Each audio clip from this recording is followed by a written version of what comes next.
want to make a quick video about anxiety. If you're someone who suffers from anxiety, or maybe you're not sure if you have anxiety, this video is for you. And if you're someone who's like completely squared away and just wants to hear about Amazon, this video could be interesting to you as well. Because anxiety, if we have it, it affects not just ourselves, it affects the other people we're in relationship with and the businesses that we create. And this has been my experience that I want to share with you. So, a few years ago, I didn't know I had anxiety. People always would tell me, in fact, that I was the calmest person that they knew, which I'm pretty calm, but anxiety does show up in my life, and I didn't know it for a long time. I just thought what I was feeling was normal, until I read a book called Attached. And it's a book about attachment theory in dating and relationships. And it basically explains that there's three different attachment styles. There's secure, there's anxious, and there's avoidant. There's three basic ones. So secure is like you have a crush with somebody and they're not interested in you, so you just move on pretty easily and find the next person. Anxious is you text your love interest and then they don't respond for a while, and then all of a sudden you're ruminating and stressing out about why they're not texting you. That's anxious attachment.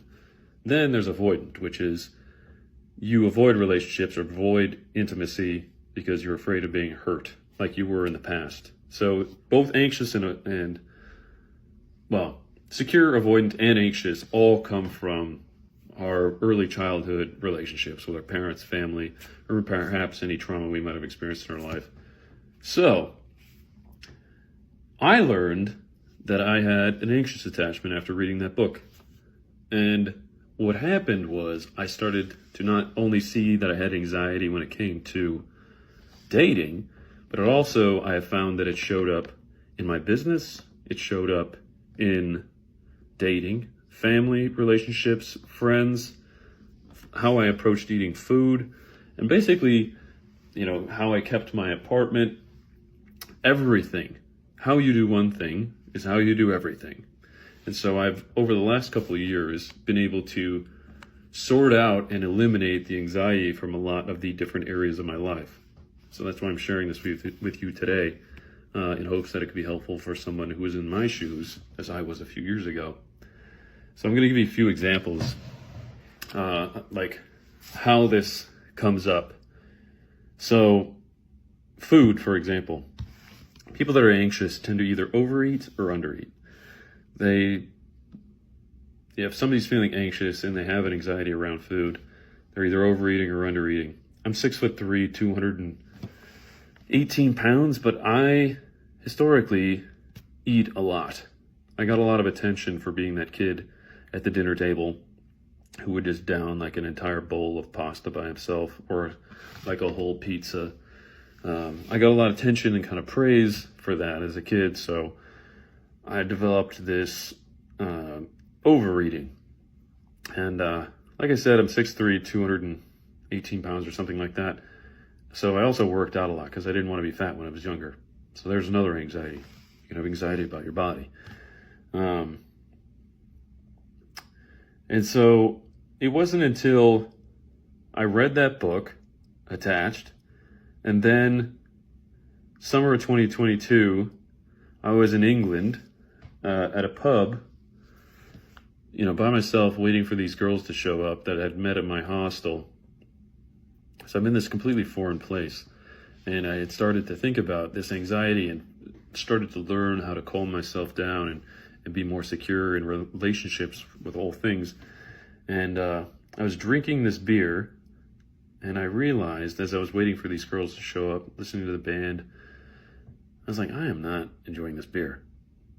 And I don't have to finish it. See, in American culture, there's this thing of like, you gotta finish your beer, otherwise it's a party foul. And I thought, actually, I don't know anybody here, and I can just leave this beer and go back to the hostel. So I did. I finished like half of it, decided I didn't like it, left, went back to the hostel, and the girls I was waiting for had ran into some other people at the hostel, so they were there. So we all hung out, and I had a great time. I had found this ability to be more present with myself. Another time was I was at a restaurant maybe about a year and a half ago with my buddy Jordan, we're at this brewery. He orders like 3 appetizers. There's 2 of us, and we're both large men. And I was like, Jordan, we're not going to eat all 3 of those. He's like, yeah, we don't have to. I was like, what do you mean? He's like, we can just have some of it and not eat all of it. And I was like, really? Said, yeah. Okay. Sure. It was like, we don't have to eat the whole thing? Yeah, you don't have to eat the whole thing. You can just get your needs met. You can enjoy yourself and not worry about eating all of it. So I was like, wow, that's fascinating. And so now I can pay attention to when I'm eating and notice when I'm no longer enjoying the thing and stop eating it. It's very helpful to take that time to think for yourself. But how this, you can read that book and learn how it plays out in like traditional romantic relationships. But for business, this can play out. And I should add, when you discover the anxiety, there's typically a backlog or a mess that you now have to sort out. Like this, you cannot, the reason people like myself find out they have anxiety is because a giant mess has accumulated and is now in your subconscious, and it is now interfering with your conscious life.